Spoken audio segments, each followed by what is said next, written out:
Hello hi, welcome to happy kitchen. Happy கிச்சன்லேருந்து யுகாதி நல்வாழ்த்துக்களை தெரிவிச்சுக்கிறோம். இன்றைக்கி என்ன பண்ண போகிறோம் அப்படின்னா 3 கலர் கேப்சிகம் வச்சு கேப்சிகம் ரைஸ் பண்ண போகிறோம். அதுக்கு நான் ஒரு வானிலையில் எண்ணெய் ஊற்றிட்டுருக்கேன். என்னென்ன தேவையான பொருட்கள்: நறுக்கின வெங்காயம், ஒரு துண்டு பட்டை, 2 கிராம்பு, இஞ்சி பூண்டு விழுது, 1 teaspoon, yellow capsicum, green capsicum, red capsicum, அப்புறம் தக்காளியும் நறுக்கி வச்சுட்டுருக்கேன். அதை நான் காட்டுறேன். ஸோ இப்போ அந்த எண்ணெய் காஞ்சதுக்கப்புறம் ஒரே ஒரு துண்டு பட்டையும் சின்ன 2 கிராம்பும் நம்ம போட்டுக்கலாம். ரொம்ப வேண்டாம் மசாலாஸ், வேறு எதுவும் தாளிக்க வேண்டாம். ரொம்ப மைல்டு டேஸ்ட்டாக நல்லாயிருக்கும். அந்த கேப்சிகம் ஃப்ளேவரோட சூப்பராக இருக்கும். ஸோ நம்ம வெங்காயம் போட்டுண்டாச்சு. வெங்காயத்தில் இஞ்சி பூண்டு விழுது போட்டுண்டாச்சு. இந்த வெங்காயமும் இஞ்சி பூண்டும் நல்ல கலர் மாறுற அளவுக்கு நம்மளுக்கு வதக்கணும். இல்லாட்டனாக்கும் அதை பார்த்தீங்கன்னா பச்சை வாடை அடிக்கும். ஸோ இந்த அளவுக்கு வதங்கினாதான் அது சாதத்தோடு அப்படியே மர்ஜாகி சூப்பராக இருக்கும். இல்லாட்டி சாதத்தில் சாப்பிடும்போது நறுக்குன்னு இருக்கும். நல்ல சின்னதாக மீடியம் சைஸ் 3 தக்காளி நான் போட்டுருக்கேன். பெருசாக இருந்தால் 2 தக்காளி இறக்கிக்கோங்க.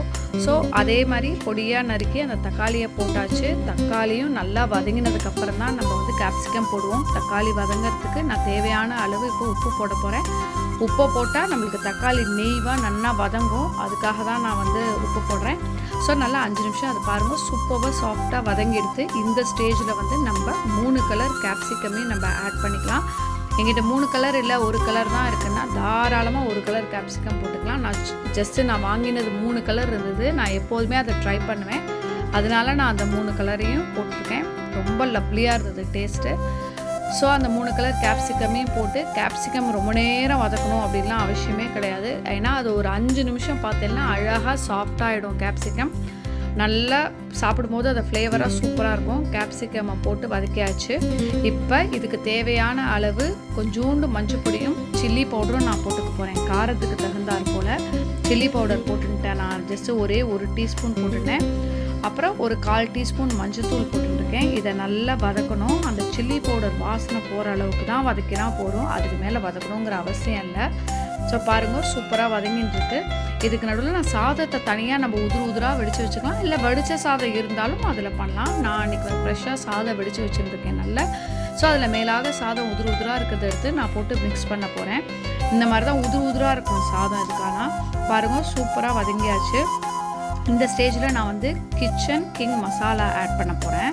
நான் கரம் மசாலா போட மாட்டேன். கிச்சன் கிங் மசாலா சூப்பராக இருக்குது டேஸ்ட்டு. நீங்கள் எல்லாருமே சப்ஜீஸ்க்கும் சரி இதுக்கும் சரி எவரெஸ்டோட கிச்சன் கிங் மசாலா ட்ரை பண்ணுங்க. ரொம்ப நல்ல மைல்டு டேஸ்ட்டாக ரொம்ப நல்லா இருக்குது கிச்சன் கிங் மசாலா. அதுவும் நான் 1/2 டீஸ்பூன் தான் போட்டேன். ஏன்னா அந்த கேப்சிகத்தோட ஸ்மெல்லை அது அடிச்சிடும். அது டாமினேட் பண்ணுங்கிறதுனால, ஏன்னா கேப்சிகம் ரைஸுங்கிறதுனால கேப்சிகம் தான் டாமினேட் பண்ணணுங்கிறதுக்காக நான் அப்படி கொஞ்சமாக தான் போட்டிருக்கேன். ஸோ அதை போட்டாச்சு. அதை போட்டு ஒரு 3 மினிட்ஸ் இந்த மாதிரி சுருண்டு வர அளவுக்கு நம்ம நல்லா சுருளை வதக்கியாச்சு. அவ்வளோதான், போதும். அடுப்பு அணைச்சாச்சு. இப்போ நம்ம சாதத்தை போட போகிறோம். சாதத்தை போட்டு சாதத்துக்கு தேவையான அளவு நம்ம உப்பு போட்டு அதில் கலக்க போகிறோம். இப்போ பாருங்கள், நான் உதிராக அந்த சாதத்தை போட போகிறேன். போட்டுட்டு நம்ம ஆல்ரெடி கேப்சிகம் தக்காளிக்கு உப்பு போட்டிருக்கோம். இப்போ இந்த சாதத்து மேலேயே நான் கொஞ்சம் உப்பு போடுறேன். ஏன்னா சாதம் நம்ம உப்பு இல்லாமல் தான் வெடிப்போம் இல்லையா? அதனால் இதுக்கு நீங்கள் தனியாக போடும்போது தான் பர்ஃபெக்டாக கரெக்டாக இருக்கும். ஸோ நம்ம காய்க்கு தனியாக போட்டாச்சு, இது தனியாக போட்டாச்சு. நம்மளோட கேப்சிகம் ரைஸை நல்லா கலரியாச்சு. சூப்பராக கொஞ்சம் நெய்யும் விட்டுட்டேன் நான். நல்லா வாசனையாக இருக்கும். கடைசியில் கார்னிஷிங் வித் கொத்தமல்லி, லவ்லி டேஸ்ட்டு, ரொம்ப நல்லா இருக்கும். கொத்தமல்லி போட்டுக்கோங்க. இந்த இதுக்கு புதினா வேண்டாம்.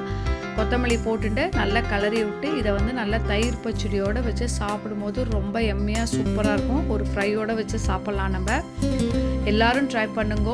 Triple colour capsicum rice is ready to serve. Thank you. Thanks for வாட்சிங்.